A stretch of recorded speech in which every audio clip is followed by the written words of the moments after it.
রাজধানীতে অনলাইন পরিষেবা দেওয়া অটো চালকদের অটো চালাতে দিচ্ছে না ট্রাফিক দপ্তর। রামনগর বাণীবিদ্যা স্কুল সংলগ্ন কার্যালয়ের সামনে সাংবাদিকদের মুখোমুখি হয়ে বিভিন্ন অনলাইন অটো চালকরা বললেন, এএমসির মধ্যে যাদের পারমিট রয়েছে একমাত্র ওরাই আগরতলা শহরে অটো চালাতে পারবে। শর্ট পারমিট যাদের, ওরা অনলাইন অটো চালাতে পারবে না। ফলে অনলাইনে যে সমস্ত অটো চলত গত 2 সপ্তাহ ধরে অটো চলাচল বন্ধ হয়ে গিয়েছে। ফলে ফিনান্স কোম্পানিকে টাকা দেওয়া থেকে শুরু করে সংসার প্রতিপালন করাও কষ্টসাধ্য হয়ে উঠেছে। অনলাইনের অটো চালকরা জানান, যখন অটো পারমিট না হয়েছে বা রেজিস্ট্রেশন করা হয়েছে তখন এমন কোনো শর্ত দেওয়া হয়নি। এমনিতে রেল স্টেশন, এয়ারপোর্ট সমস্ত জায়গায় হেনস্থার শিকার হতে হচ্ছে বিভিন্ন অনলাইনে যাতায়াতকারী অটো চালকদের। পরিশেষে শর্ট পারমিট যুক্ত অটো চালকদের সরকারের নিকট আবেদন রাখেন অতি শীঘ্রই যেন তাদের এই সমস্যার সমাধান করেন এবং অটো চালানোর পারমিশন দেন।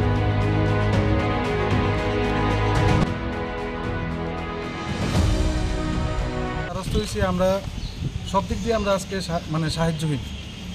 আমরা কোনো সদুত্তর, কোনো সঠিক পথ আমরা দেখতে পারতেছি না। এই জায়গাটার মধ্যে তারা এসে আমরা অনেক জায়গাতে হেনস্থা হই। আমরা এয়ারপোর্টে আমরা হেনস্থা হই, রেলওয়ে স্টেশনে গেলে আমরা হেনস্থা হই।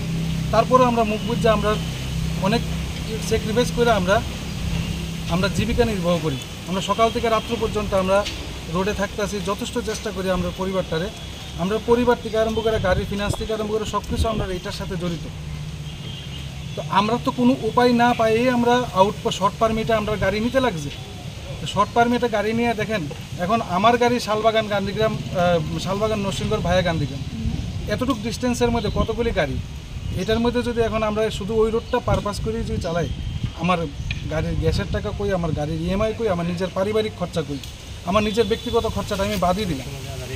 হ্যাঁ, তো ওই জায়গার মধ্যে দ্বারা দেখেন আমরা বিগত 4 দিন 5 দিন 6 দিন ধরে আমরা এরকম হেনস্থ হইতেছি। আমরা এখন এটা একটা সরকারের কাছে আমরা একটা অনুরোধ, আমরা একটা সঠিক একটা আমরা যেমন পরিবার নিয়ে চলতে পারি, আমরা যে উপার্জন করতেছি এটা দিয়ে আমি এটা করতাম না যে আমরা একদম রাজার মতো জীবন কাটাইতেছি, এটা না। ন্যূনতম যতটুকু আমরা দরকার ততটুকু আমরা কাটাইতে পারতেছি। এবং প্যাসেঞ্জারও আমরা যারা করতেছি, কারোর প্যাসেঞ্জার আমরা নিতেছি না যে ওই গাড়িতে উঠবেন না, আমার গাড়িতে আসেন, আমার গাড়ি এরকম আমরা করি না। আমার কাছে অনলাইনে বুকিং আসে, আমরা অ্যাকসেপ্ট করি। যদি মনে করি যে এটা সুটেবল আমরা লিখে অ্যাকসেপ্ট করি, আমরা যাই, অ্যাজ পার লোকেশন আমরা প্যাসেঞ্জার ড্রপ করে যাই।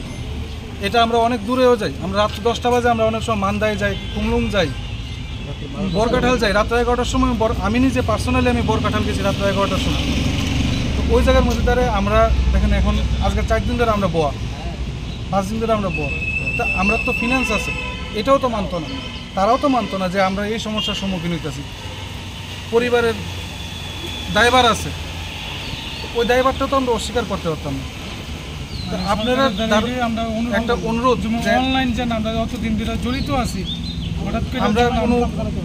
আমরা যখন অনলাইনে জয়েন করি তখন আমার কাছে শুধু উবেরে যখন আমরা জয়েন করি তখন শুধু গাড়ির রেজিস্ট্রেশন, গাড়ির ড্রাইভিং লাইসেন্স অ্যান্ড ইন্স্যুরেন্স, এই 3টা ডকুমেন্টসের উপর বেস করে আমরা আগরতলা